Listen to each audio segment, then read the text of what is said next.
नमस्कार बंधुरा रसनालये आपनादेर सबाइके स्वागत। आमार आजकेर रेसिपि हलो तावा पनीर। भीषण सुंदर एकटा स्टार्टार रेसिपि, बानानो जेमन सहज तैरिও हये जाय खूब चटपट और खेते हय असाधारण। तो এই तावा पनीर बानानोर जन्य प्रथमेই आमी निये निয়েছি पनीर। तो पनीरगुलोके आमी एरकम स्कोयार शेप करे केटे निয়েছি। एरपरे आमी एकटा बोल निये निয়েছি, बोलेर मध्य आमी निये निচ্ছি टक दई। एखाने प्राय 2.5 टेबिल चामच मतो टक दई निये निलाम। दिये दिलाम स्वाद मतो नुन, दिये दिচ্ছি हाफ चा चामच ब्लैक पेपार पाउडार।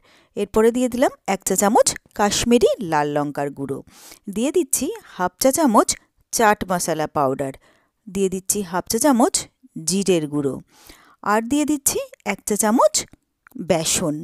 एरपरे এই সবটাকে প্রথমে আমি খুব ভালো করে মিক্স করে নিচ্ছি। তো সবটাকে আমি ভালো করে মিক্স করে নিলাম। এরপরে যে পনিরগুলো আমি কেটে রেখেছিলাম সেই কেটে রাখা পনিরগুলো আমি এই মশলাটার মধ্যে দিয়ে দিচ্ছি। এরপরে পনিরটাকে এই মশলার সাথে খুব ভালো করে আমি মাখিয়ে নেব। তো পনিরটাকে মশলাটার সাথে খুব ভালোভাবে মাখিয়ে নিয়ে এটাকে আমি 5 থেকে 7 মিনিটের জন্য রেখে দিচ্ছি। এরপরে গ্যাসে আমি বসিয়ে দিয়েছি একটা তাওয়া। তাওয়াটা গরম হয়ে গেলে এর মধ্যে দিয়ে দিলাম তেল। তেলটা গরম হয়ে গেলে এর মধ্যে দিয়ে দিলাম ছোট ছোট করে কেটে রাখা পেঁয়াজ আর দিয়ে দিলাম কাঁচা লঙ্কা। এখানে একটা ছোট সাইজের পেঁয়াজ দিয়েছি আর দুটো কাঁচা লঙ্কা কুচি দিয়েছি। এরপরে পেঁয়াজ আর কাঁচা লঙ্কাটাকে আমি একটু ভেজে নেব। তো পেঁয়াজ আর কাঁচা লঙ্কাটা আমি ভেজে নিলাম। এরপরে আমি দিয়ে দিচ্ছি এখানে 1 চা চামচ আদা বাটা। এরপরে আদা বাটাটাকেও আমি পেঁয়াজ আর কাঁচা লঙ্কার সাথে একটুক্ষণ ভেজে নিচ্ছি যাতে এর থেকে কাঁচা গন্ধটা চলে যায়। তো এটাও আমার ভাজা ভাজা হয়ে গেছে। এরপরে আমি দিয়ে দিচ্ছি এর মধ্যে কুচিয়ে রাখা ক্যাপসিকাম আর দিয়ে দিচ্ছি 1 চা চামচ জিরের গুঁড়ো, 1 চা চামচ ধনের গুঁড়ো, দিয়ে দিচ্ছি 1 চা চামচ কাশ্মীরি লাল লঙ্কার গুঁড়ো, হাফ চা চামচ লাল লঙ্কার গুঁড়ো আর দিয়ে দিচ্ছি হাফ চা চামচ চাট মশলা পাউডার, দিয়ে দিচ্ছি খুব সামান্য পরিমাণে একটুখানি হলুদ আর অল্প একটু নুন। এরপরে দিয়ে দিচ্ছি 1 চামচ টমেটো সস। এরপরে এই সবটাকে আমি ভালো করে মিলিয়ে মিশিয়ে নিচ্ছি। তারপরে এই সবটাকে আমি একটুক্ষণ কষিয়ে নেব।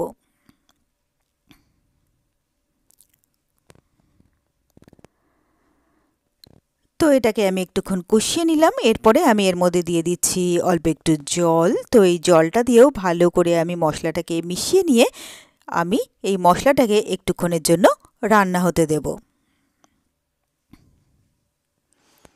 তো এটাকে আমি একটুক্ষণ রান্না করে নিলাম। এরপরে আমি এখানে দিয়ে দিচ্ছি 1/4 চা চামচ গরম মশলা গুঁড়ো।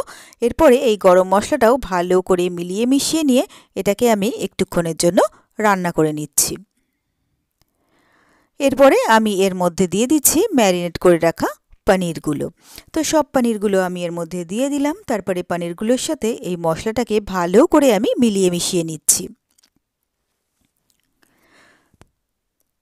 তো সব পনিরগুলোকে আমি মশলার সাথে ভালো করে মিলিয়ে মিশিয়ে নিয়ে তাওয়াতে আমি ভালো করে পনিরগুলোকে বিছিয়ে দিলাম। এরপরে আমি এক পিঠটা এটা হতে সময় দিলাম।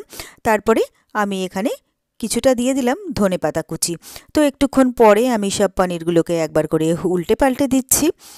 তো সব পনিরগুলোকে উল্টে পাল্টে দিয়ে এই পিঠটাকেও আমি একটু রান্না হতে সময় দিলাম। তো আমি পনিরগুলোকে উল্টে পাল্টে দেখে নিলাম। পনিরগুলো কিন্তু আমার প্রায় তৈরি হয়ে গেছে। তো তাওয়া পনির কিন্তু আমার একদম রেডি হয়ে গেছে। এরপরে আমি গ্যাসটাকে অফ করে দিলাম।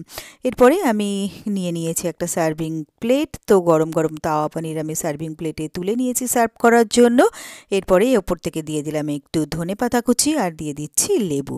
এরপরে এটাকে সুন্দর করে আমি সার্ভ করে দিলাম। তো ব্যাস তৈরি হয়ে গেল আমার খুব সহজে আর খুবই চটপট দারুণ টেস্টি তাওয়া পনির। আর আমার এই রেসিপিটা যদি আপনাদের ভালো লেগে থাকে তাহলে আপনারাও বাড়িতে ঠিক এইভাবে একবার ট্রাই করে দেখবেন। আশা করি আপনাদেরও ভীষণ ভীষণ ভালো লাগবে। আর আমার রেসিপিগুলো যদি আপনাদের ভালো লেগে থাকে তাহলে প্লিজ আমার ভিডিওগুলোতে লাইক ও কমেন্টস করবেন। আর আমার চ্যানেলটা যদি নতুন চেক করতে থাকেন তাহলে প্লিজ আমার চ্যানেলটাকে সাবস্ক্রাইব করবেন আর পাশে থাকা বেল আইকনটা প্রেস করে দেবেন।